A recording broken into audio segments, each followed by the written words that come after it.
Coronavirus cases registering an alarming increase in recent days, the government's lack of initiative in increasing contact tracing has drawn all the attention for wrong reasons. Meanwhile, the country reported 899 COVID-19 cases yesterday and 40 this morning, taking the total number of cases to 39,500. Good morning, I am Bipashna Tamang and these are the headlines of the hour. 40 new COVID-19 cases reported in the country this morning, taking the tally to 39,500. That toll climbs to 232. Health experts say coronavirus affects all regardless of age. Data shows 53% of COVID-19 dead comprise of active population, 20% without underlying health problems. Former Indian President Pranab Mukherjee dies at the age of 84. Mukherjee had tested positive for coronavirus and had been in coma after brain surgery.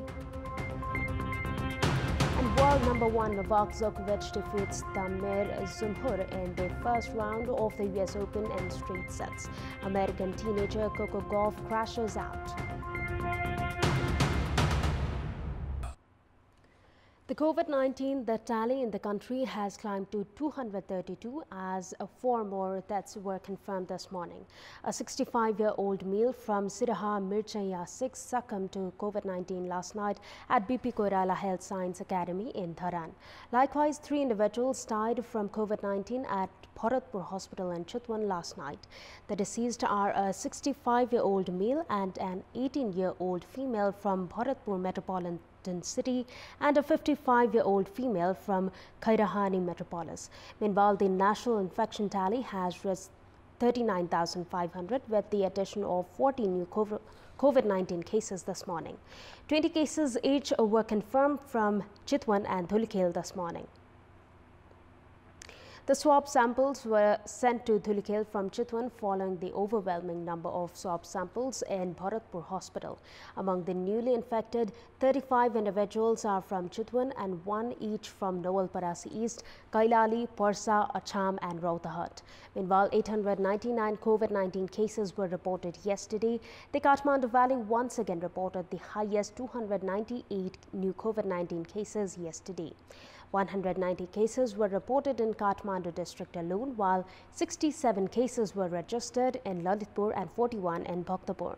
The Health Ministry informed that 21,410 people have been discharged till date, with 588 individuals discharged yesterday, taking the recovery rate to 54%. The government has categorized children and senior citizens as high-risk age group among the coronavirus infected people. However, statistics show that individuals, regardless age group, could succumb to the virus. According to the latest reports, the COVID-19 death toll in the country has reached 232, out of which 57% are of the age group 21 to 60. We have more in this report. A 40-year-old man from Rohtahat died due to COVID-19 on Monday while undergoing treatment at Narayani Temporary COVID Hospital. He was suffering from pneumonia. Likewise, another 30-year-old man from Rohtahat, a 29-year-old man from Lalitpur, and a 35-year-old man from Mohattari succumbed to the virus on Sunday. The 30-year-old man from Rohtahat did not have any other health-related issues except testing positive for coronavirus, while the man from Mohattari had only fever. These are only representative examples. According to latest statistics, any individual overlooking precautionary measures could die from COVID-19 regardless of age group or chronic disease. Until Monday, the COVID-19 death toll in the country reached 228, out of which 57% were of the age group 21 to 60. Likewise, 35 deaths have been from the age group 21 to 40. In general, chronic disease patients, children and senior citizens are prone to COVID-19. However, the death cases in the country exhibit a different picture. 20% of the total deaths did not have any health-related issues. COVID-19 should not be taken lightly, as it has claimed the lives of youths who did not have any health-related diseases. If the government fails to come up with concrete plans to control the pandemic, the situation in the country could go beyond control in the near future. The government has begun reducing jail sentences of inmates considering the risk of coronavirus infections in prisons. More than 200 incarcerated individuals have been sent home against fines worth 300 rupees per day for their remaining sentence. Likewise, many more are expecting to return home on 19th of September, which is the Constitution Day in Nepal. There are 24,163 prisoners across the country at the moment. The total capacity of prisons, however, stands at 16,000. The dense accommodation means the chances of coronavirus spread is even higher among prisoners. A total of 111 prisoners have so far tested positive for coronavirus. This includes the highest 57 in Kathmandu's central jail. 49 of the total infected prisoners have registered recovery. Although visitations have been prohibited since prohibitory orders were put into place, the prisoners are suspected to have contracted the virus from police personnel, among others. The government released 219 prisoners with a less than 1 year jail sentence against fines worth 300 rupees per day of their remaining sentence. Likewise, preparations are underway to release more prisoners on 19th of September, which is Nepal's Constitution Day. It's not a new trend of releasing prisoners or reducing their sentences for their good behaviors. The government has done so on several occasions previously, marking the Constitution Day or Republic Day. However, experts have warned the ongoing coronavirus crisis should not be an excuse to release criminals who could pose a serious threat to the society. It is the state's responsibility to ensure health and safety of the prisoners. However, the onus is on the government to make sure that only those who do not pose a threat to the society or the victim are released. International flight services are scheduled to resume from today with certain conditions applied. However, it is still not clear whether domestic flights will resume, as the cabinet did not approve the Tourism Ministry's proposal to resume them in low-risk areas. We have more in this report. Sunday's cabinet meeting decided to extend the suspension of domestic flights and long-route bus services until 16th of September.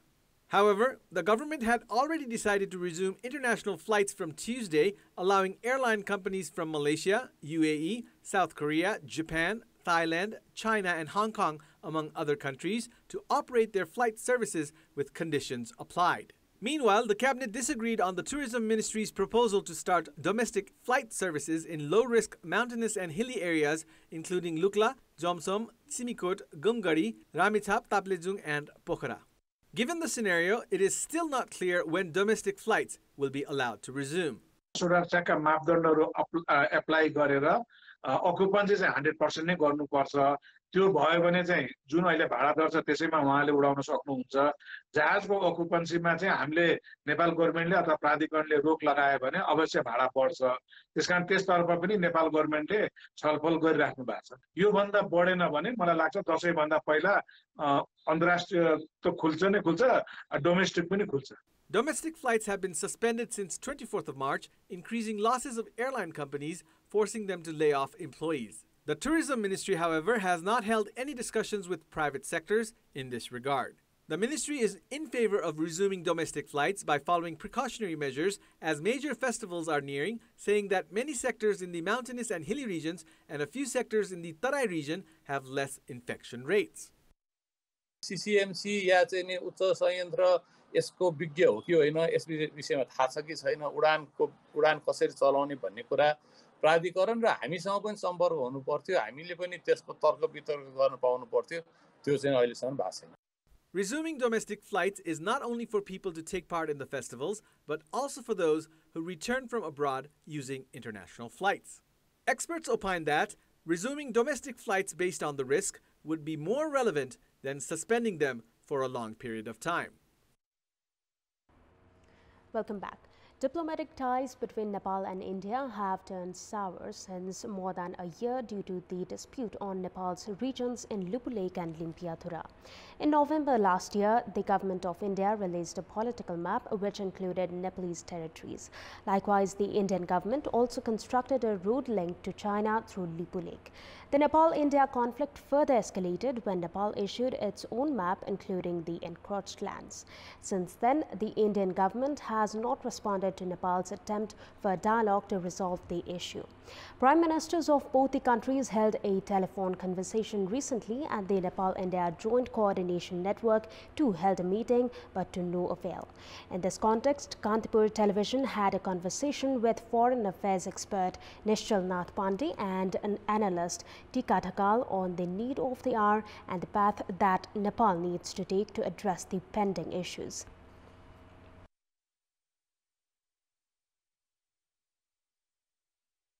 अस्तिको प्रधानमन्त्री ओलीजीको telephone जुन आफैले initiative लिएर गर्नुभयो त्यसले अलिकति सकारात्मक एटमोस्फियरको निर्माण लाग्दछ।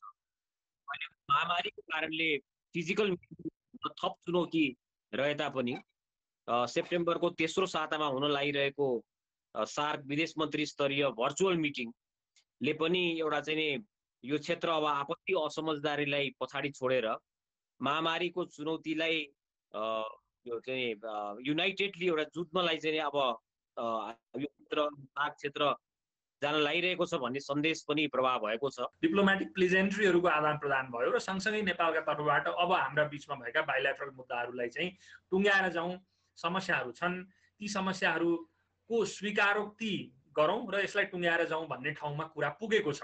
त्यसैले मलाई के लाग्दछ भने अब भर्चुअल नै भए पनि संवाद भए हुन्थ्यो भन्ने कुरा आफ्नो ठाउँमा छ, तर त्यो भन्दा अगाडि गर्नुपर्ने तयारी होमवर्क इत्यादिका विषयमा दुवै पक्षले आफ्नो तयारीहरू गरिरहेका होलान् भन्ने मलाई लाग्दछ।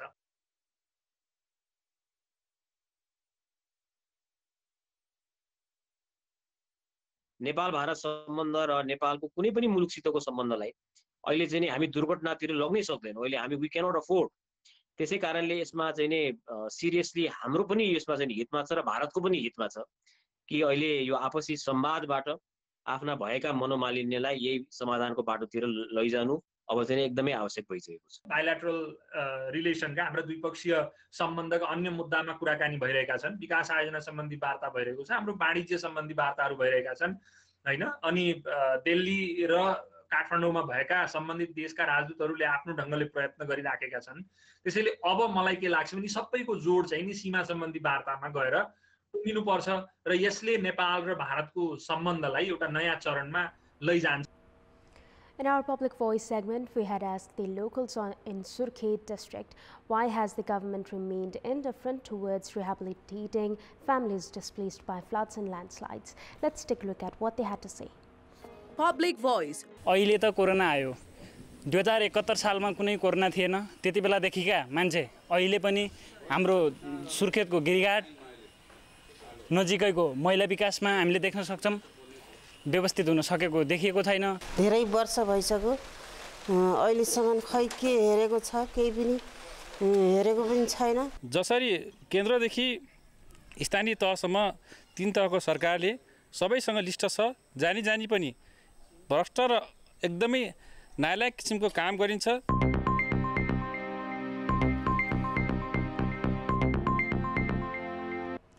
Time now for our segment Public Pulse, where you text us with your opinion.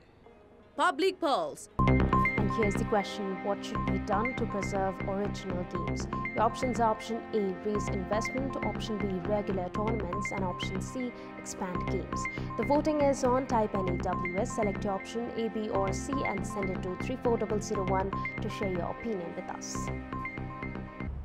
That's all for the moment. Keep watching Kantipur Television HD for more news and entertainment. Thank you for watching. Have a good day.